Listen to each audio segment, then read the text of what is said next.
آج ہم پھر یہاں پر اسلام آباد کچہری میں جمع ہیں جی، یہ جعلی مقدمے جو لگے ہوئے ہیں، لیکن کل ساری قوم نے دیکھا ہے کہ جتنے مرضی مقدمے بنائیں، جتنی مرضی حکومتی تشدد استعمال کرنے کی کوشش کریں، جیسے میں پہلے بھی کئی دفعہ بول چکا ہوں کہ طاقت کے استعمال سے ملک بند کیا جا سکتا ہے، ملک چلایا نہیں جا سکتا۔ اور پاکستان کے عوام نے کل پھر ثابت کیا کہ ان کا جو جوش اور جذبہ ہے، جو پاکستان کی قوم نے فیصلہ کیا ہے کہ حقیقی آزادی جب تک نہیں ملے گی اس وقت تک اپنی جد و جہد نہیں رکے گی، وہ انہوں نے کل پھر ثابت کر دیا ہے۔ یہ حکومت جو پہلے اگر کسی کے ذہن میں کوئی ابہام تھا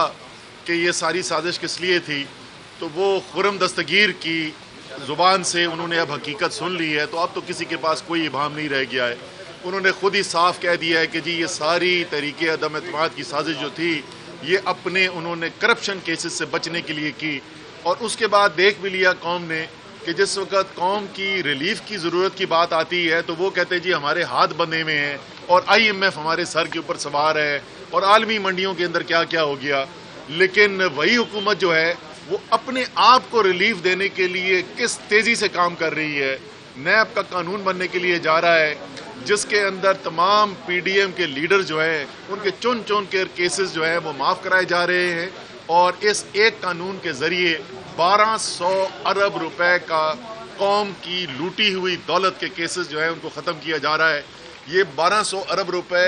بہت کافی تھے۔ حکومت اس سے پیٹرول کے اوپر، ڈیزل کے اوپر، بجلی کے اوپر، گھی کے اوپر، چینی کے اوپر، آٹے کے اوپر سب پہ ریلیف دے سکتی تھی، لیکن انہوں نے قوم کو ریلیف دینے کے بجائے اپنے آپ کو ریلیف دینا جو ہے وہ ان کے لیے زیادہ بہتر سمجھا، کیونکہ یہ ان کو بھی پتا ہے کہ ووٹوں سے عوام کے تو وہ آئے نہیں حکومت کے اندر، تو انہوں نے خوش رکھنا ہے اپنے بیرونی آقاؤں کو۔ ان کو اس سے فرق نہیں پڑتا کہ عوام ان کے بارے میں کیا کہہ رہے ہیں۔ خود ہی ہمارے یہیں کے اسلام آباد کے ان کے ایک لیڈر ہیں جو بول چکے ہیں، ساری قوم کو بتا چکے ہیں کہ ہم گھر سے نکلتے ہیں تو بازار میں جانے سے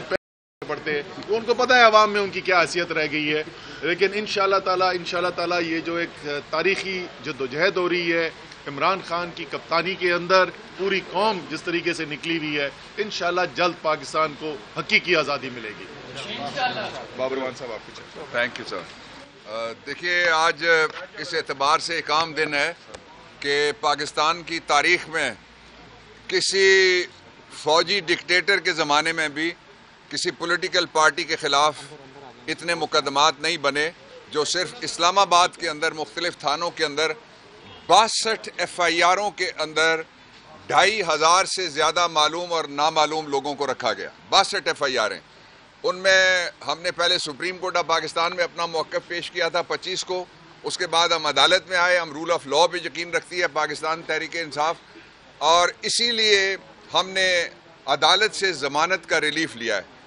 اس کے بعد میں یہ بات بھی ریکارڈ پہ لانا چاہتا ہوں کہ پاکستان میں صرف ایک گروپ ہے جو رول آف لاء پہ یقین نہیں رکھتا، وہ NRO پہ یقین رکھنے والے ہیں، اور ان کے ایک وزیر نے صاف کہہ دیا ہے کہ وہ ترتیب جو غلط ہو رہی تھی نا، لوگوں کو سمجھ نہیں آ رہا تھا پہلے مداخلت ہوئی یا سازش ہوئی، اس نے صاف کہا ہے پہلے نوازش ہوئی، پھر مداخلت ہوئی اور ساتھ ہی سازش ہوئی، بات اس نے بڑی کلیئر کر دی ہے۔ اور میں آپ کو یہ بھی ریکارڈ پہ لانا چاہتا ہوں کہ 10,000 سے زیادہ لوگوں کو اور گھرانوں کو اور عفت مآب خواتین کو، بچیوں کو، نیند کے کپڑوں میں، نائٹ گاؤنز میں بچوں کو، ان کو اٹھا کے ان کو ہراساں کیا گیا تھا۔ پاکستان میں یہ ایک فاشسٹ حکومت آئی ہے پہلی دفعہ، اور یہ حکومت بیرونی ایجنڈا 3 طرح سے پورا کرنا چاہتی ہے۔ ایک تو یہ کہ اپنے مقدمات یہ ختم کرنا چاہتے ہیں، کرانا چاہتے ہیں، اور جو وہ قانون لے کے آئے ہیں اس کو بھی ہم چیلنج کر رہے ہیں۔ اور میں یہ بھی بات کہنا چاہتا ہوں کہ پاکستان میں انشاءاللہ العزیز جب تک یہ لوگ اقتدار میں بیٹھے ہوئے ہیں اس وقت تک بھی، اور جب یہ اقتدار سے اپنی اصلی جگہ جیل میں پہنچیں گے اس وقت تک بھی، NRO کسی صورت میں ہم کامیاب نہیں ہونے دیں گے۔ اور عمران خان کی جو جدوجہد ہے اس کا اگلا مرحلہ، رات کو آپ نے دیکھا قوم بھرپور طریقے سے سڑکوں پہ نکلی ہے، خوف کی زنجیر ٹوٹی ہوئی ہے، پہلے ہی کسی کو خوف نہیں تھا۔ یہ زنجیر توڑنے کے لیے بہت جلد ایک بڑا انشاءاللہ العزیز آپ دیکھیں گے وفاقی دارالحکومت کے اندر اقدام اور جو ہے وہ کریں گے، عمران خان اس کا اعلان کریں گے۔ میں 2 باتیں یہاں ریکارڈ پہ لانا چاہتا ہوں، وہ یہ ہے کہ جس طرح سے بار ایسوسیشنز ہمارے ساتھ کھڑی ہوئی ہیں، اسلام آباد بار ایسوسیشن خاص طور پہ اور باقی بار ایسوسیشنز، ان کا شکریہ ادا کرنا بنتا ہے۔ اور وہ کارکن جو ڈٹے رہے، جو پیچھے نہیں ہٹے، وہ کارکن جو جیلوں سے نہیں ڈرے، وہ کارکن جنہوں نے ہتھکڑی کو جمہوریت کا حسن سمجھا اس دور میں جمہوریت لانے والوں کا، ان کو بھی ہم خراج تحسین پیش کرتے ہیں، اور خاص طور پہ ہماری ILF کے وکلاء کو، اور جو انصاف لائرز فورم کے وکلاء ہیں انہوں نے اسلام آباد کے اندر ایک علیحدہ سے ریکارڈ بنایا، لاہور میں علیحدہ سے ریکارڈ بنایا، اور باقی جگہ پہ بھی ان کو ہم شاباش بھی دیتے ہیں، اور انشاءاللہ العزیز ان کے لیے اچھا وقت ہے، بہت اچھا وقت ہے، وہ اپنی اس جدوجہد کو اور نکھار سکتے ہیں۔ آخری بات میں یہ کہنا چاہتا ہوں کہ جو امپورٹڈ گورنمنٹ ہے، اس گورنمنٹ نے فیصلہ کیا ہوا ہے کہ پاکستان کو کسی طرح سے سری لنکا کے راستے پہ ڈالے،